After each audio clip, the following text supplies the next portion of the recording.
Once again, the Feuerstein's Fire American Soccer Show as we preview the 2015 MLS season, and now we talk about the Montreal Impact. And joining me, of course, is Kevin Laramie from the Off the Woodwork podcast. Hi, Kevin. How you doing? I am great, Daniel. It's a great time in Montreal right now. The buzz has finally hit the city a couple days. Well, tomorrow is the first leg of the CONCACAF quarterfinals. Really excited about that. Absolutely, and that's going to be a big matchup before the season gets underway. And of course, with the CBA negotiations still going on, at least Montreal will be able to have their players fight for this CONCACAF Champions League quarterfinal first leg. And that's going to be, I think, against Pachuca. Exactly.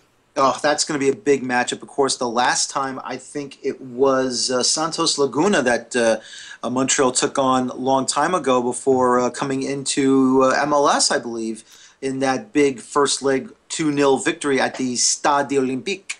Exactly, but then reality came back with a hurry in Santos Laguna and Torreon, where Santos Laguna just destroyed the dreams of Montreal fans. But it's a new day, it's a new beginning, 2015 quarterfinals. We're still unbeaten by Pachuca, so who knows what's going to happen on Tuesday.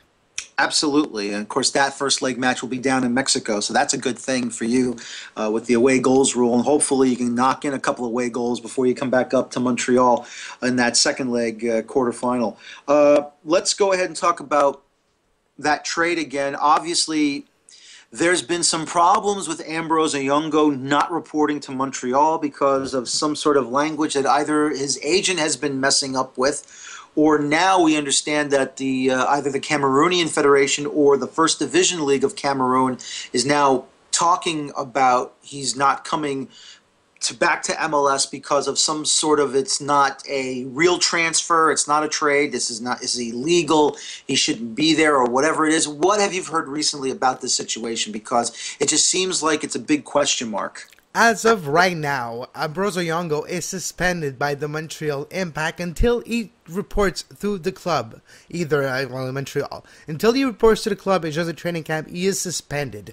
What his agent is saying is that the agreement that the Cameroon Federation, his former club, and the Red Bulls or Major League Soccer will have, because Major League Soccer, as we know, is a single entity, well, they had an agreement, a normal contract for our point of view, but for them, I don't think they knew that it was a single entity, to be honest.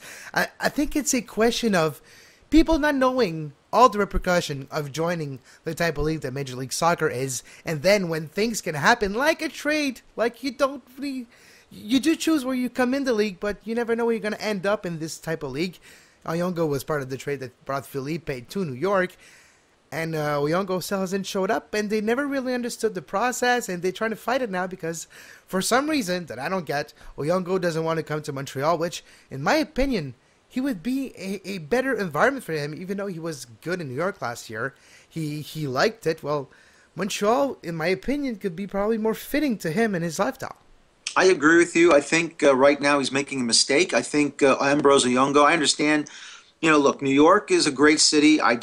I mean, I understand why he's probably feeling like this, but the truth of the matter is Montreal is a great city too, and obviously everyone speaks French. He doesn't have to worry about a language barrier. He doesn't have to worry about not speaking the language because he has probably other players that are from African countries that do speak French as well. So I just think he's making a bad mistake here, not reporting up to Montreal. I think it's one of those famous cases that he's getting just bad advice from people that are not aware of the real situation.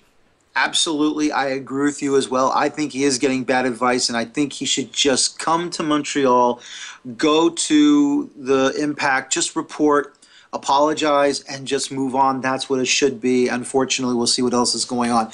But, Montreal right now is developing a great side here. Obviously, Maxime Tissot will probably be a part of Canada, Montreal's plans, I should say. You have the Canada too, though. Canada too in the future. And Canada too, of course. Let's not forget World Cup qualifying is also back in session, going to Russia for 2018 when we play these next qualifiers round 2 games in June. You do have Nigel Rio-Coker, who came over in a deal with Vancouver from England. I think that's a great pickup. We also Yeah, have he Dominic was picked from Maduro. Chivas actually. Yeah, Chivas USA, Daniel. that's right. Before Chivas ended their existence, you have Dominic Maduro as well up top. It's going to be a very interesting pickup there as well. Oduro is probably one of my favorite moves that the Impact, that Adam Brass, technical director of the Montreal Impact, did this offseason. The other great move that I liked, it was Laurent Simon. The whole situation, and it was basically a luck. It was Montreal was given the opportunity of getting that type of player, which we haven't really seen that type of player in Major League Soccer. A Belgium center back, big defender, big body, strong, imposing, intimidating type of player. It's going to be great to have him in Montreal. That move, the Oduro, the fast, his pace, the speed he has. He's probably top 5 in the league. And to be honest, in CONCACAF, we'll see on Tuesday how he fares in Mexico in the Estadio Hidalgo. But I believe his top 10 quickness in CONCACAF as well. That guy is really speedy and has been underrated, as my opinion. Now, right at this moment with Montreal, because to me it seems like the head coach, Frank Klopas, is trying to develop this team that with a rotation. It looks like he's becoming midfield heavy. And to me, it seems like he's trying to have a rotation here as if there is a season, which I would like to think there will be, but that's besides the point. I believe he's trying to have a rotation here to keep his players fresh as he's going down the season as well as Champions League play. Yes, well, there's a good problem that really is out of luck. Because of the trade with the Red Bulls, some of the players that Montreal did get are cap-tied in the CONCACAF Champions League because they played for New York last year. So, Eric Alexander, for example, same for if Oyongo ever shows up, he's cap-tied. Eric Kronberg, the goalkeeper that Montreal got, was the backup, but was there to maybe play more in MLS for not the whole season. Evan Bush, in my opinion, is the number one, but Eric Kronberg is cap-tied in CONCACAF as well because of this Kansas City. So that takes that problem out of the occasion. I think you have to split the midfield in two right now. You have 3 players for 2 positions for the defensive midfielder because Montreal's going to play a 4-2-3-1 in my opinion. That's what they've been showing in practice, and Frank Lopez really likes that 4-2-3-1. So for the 2 defensive midfielder, it's Patrice Bernier, Nigel Rio-Coker, and Marco Donadel, the Italian midfielder that the Impact signed in the offseason as well. Those 3 are fighting for those 2 positions. And we'll see in Pachuca who starts, but in my opinion, it's going to be Rio Coker and Donadel, players that have experience of playing in hostile territories. So we'll see that on Tuesday. For the 3 attacking midfielders, there's 4 guys, maybe 5 if you include Oduro, that are fighting for those 3 spots. If you're looking at Piatti, there's always the option of putting Piatti more of the left wing where he used to play, or with his qualities and his skills and his tactic awareness, you can put him at attack midfielder right in the middle where he can feed a guy like either Oduro or Jack Mack, which are 2 different type of strikers, but can use the skills that Piatti has there. Then you get to the right side of thing. You can put Justin Mapp, who has a great left foot, can come back in, be dangerous from far away, and be able to curl that ball in the net from 30 yards with his left foot from the right side. You can do that. You can put Romero, who is injured right now. He's on the plane traveling back from Mexico to Montreal. He's not going to play this week. But eventually, during the season, he can be there as well, doing a fast 1-2 and overlapping, even with Piatti over Don Maduro. And you can put Oduro there if you're putting Jack Mack a single up top. Oduro with his speed can be there on the side. There's a lot of combination in that midfield. That one game against Pachuca is going to tell a loss. And on top of it, Eric Alexander's cap-tied because of the New York last year. Well, he's going to be in the mix this season in those same type of positions. So a really midfield-heavy team right now. Absolutely, I agree with you there.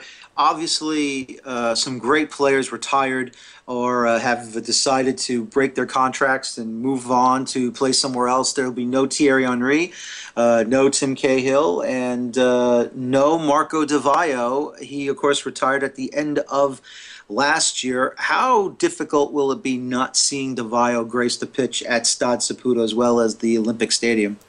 Before the Dominic Oduro trade, I would have said it was going to be really difficult because you have the Jack Mack, the heir apparent to Marco Di Vaio, that is not an image of Di Vaio, but we saw him play with Di Vaio. It's like a continuity, and it makes us remember Di Vaio and maybe miss Di Vaio in a way when When Jack Mack goes in his slump, because he's always hot until June, and from June to September he's in a slump. And if it was going to be up to him all alone in that slump, would have really missed DeVayo. Now with Dom Adjuro, different type of striker. A guy that if you connect at the right time, he can be all alone because of his pace on top and can finish and bury the ball and be a presence of a target man as well. Different than DeVayo. I think it gives Montreal a different look and maybe a different style that's more consistent for Major League Soccer play. Absolutely. It's going to be very, very interesting to see. I know last year was a year you want to forget because Montreal had a horrible year in the league, but do you think Frank Klopas has fixed these problems and Montreal can avoid being at the basement of the Eastern Conference? Well, I think Montreal will avoid being in the basement of the conference. Answering the question, did Klopas fix what was wrong? That, I don't know that. What I do know, though, is for the first time in 4 years now in Major League Soccer, we have the same head coach that starts this year that started last year. I'm like Frank Klopas. I'm still not the one. It would not have been my choice. It would have been technical director of the Impact, but thankfully it wasn't the case. So I did not have any say whatsoever in the choosing of him. But I would have chose somebody else because I have contacts in Chicago and had a lot of rumors and seen a lot of things happening in the Chicago thing. And right now, though, so far so good with the Impact. Yeah, the season sucked last year. It wasn't the best. It wasn't this type of season that the fans wanted. One thing we did get out of the season, consolation prize, CCL, gives a different type of feeling, gives at least something to be thankful for 2014, and something that we can hang on to. And that's what the team gathered behind. The team gathered behind Klopas, or they're gathering behind Klopas because at least they got something out of the season.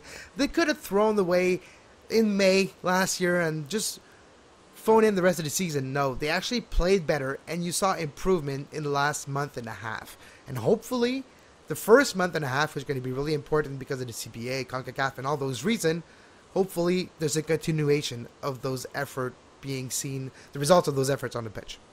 Absolutely, and all I can say is that good luck with Montreal, of course, in the CONCACAF Champions League. That first match will be down in Pachuca, down in Mexico, this coming Tuesday at 10 o'clock Eastern.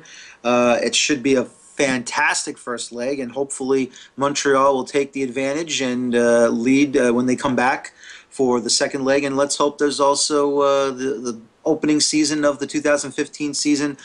This will be interesting with Montreal now because, the last time there was a CBA, I don't think Montreal was involved or... No, it was still in the works. It was still a dream. Major League Soccer was still a dream 5 years ago when the CBA was up. Yeah. Yeah. So this is, you're nervous right now, and I don't blame you. If you're nervous and every other Impact supporter is nervous because of this whole CBA situation, we'll see what happens. We'll see what happens, but at least we got something to sink our teeth in. That Pachuca game, there's a Off the Woodworks preview show, and you talked about DeVayo, your retirement. I made a great show a couple months ago, Marco DeVayo, retirement special. If you want to learn more about DeVayo, the man, the legend, the career, the new vice president, well, not vice president, the assistant of the technical director for Bologna, you can listen to that as well, Dan. Awesome. Thank you very much, Kevin, and good luck with 2015. Thank you very much, and I hear you have Dwayne Rollins on the show after me, so here's to you, Dwayne, and look for Tim Holt on USL President on the Two Solitudes podcast this week. And don't forget, Kevin Laramie is the king of podcasts in Canada. Thanks again, Kevin. I'll talk to you soon. Bonne soirée.